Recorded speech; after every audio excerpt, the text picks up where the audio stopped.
Hi everyone, welcome to Clone Compounding, where our mission is to learn from others in order to achieve financial independence. We all know that TikTok has taken the world by storm, with most people binge watching for long hours. Well, that's incredible considering it's only a few years old. And where does that leave Facebook? It looks like people have chosen to move on, and Facebook is now headed towards that same fate. In fact, its stock price has fallen by 50% in the last 6 months. Today, let's take a look at the rise and fall of Facebook, now called Meta. So, what is Meta?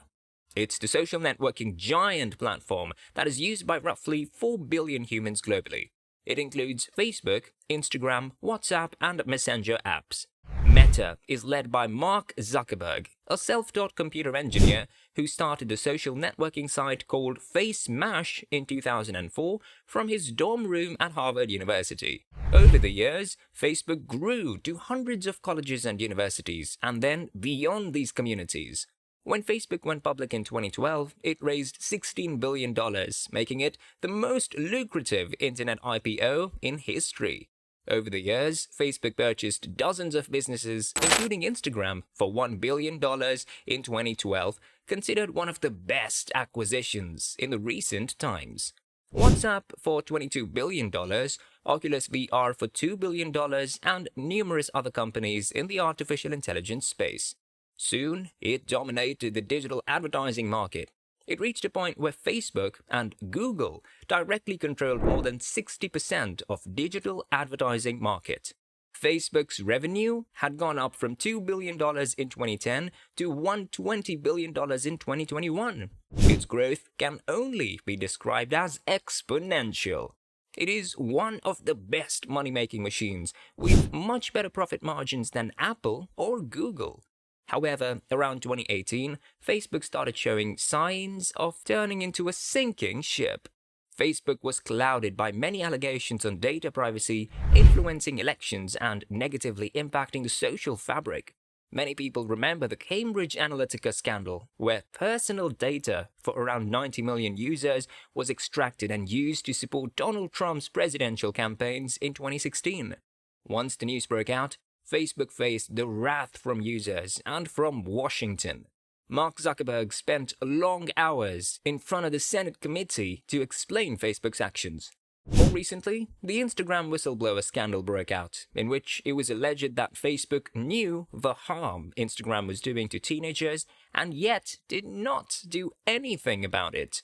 Fast forward to 2021, the company decided to rebrand itself by changing its name to Meta in reference to the Metaverse, an immersive next-generation computing platform based on virtual and augmented reality.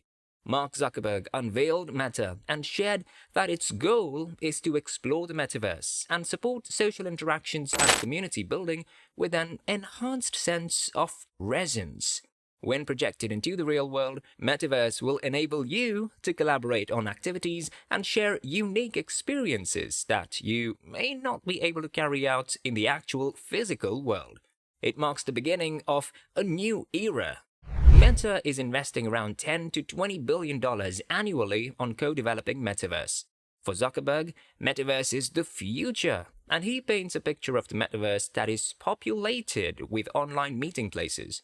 Friends might collaborate in virtual offices, fence with virtual swords, and watch concerts from their homes. But to fully experience the benefit of a Metaverse, users will likely have to divulge more personal information. As the sensitivity of the shared data grows, so should the efforts made to protect it from hackers. But how effective will these measures be? Protecting against breaches is a Herculean task that can cost billions. Data breaches in Metaverse could lead to a complete loss of identity. Since the beginning of 2022, after announcing its full-year results, Meta's stock price has declined by around 50%. In fact, the drop Meta experienced in February 2022 represents the most significant value loss in a single day in the history of the US stock market.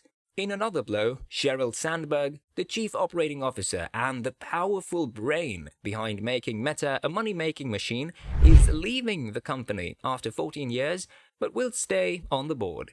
While almost nothing seems to be going positive for Meta, Zuckerberg is not going to give up on making Meta the most dominant social network platform as we move into the next phase of computing from desktops and mobile phones to AR and VR headsets.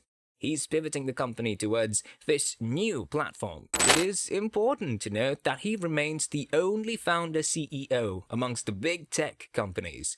Google, Microsoft, Apple, all have non-founder CEOs running them. Founders can pivot the company successfully. Now, we'll have to wait and watch if Mark Zuckerberg can do that with Meta. Alright, that's it from us. Please smash that like button. Thanks so much for watching and subscribe for more such videos.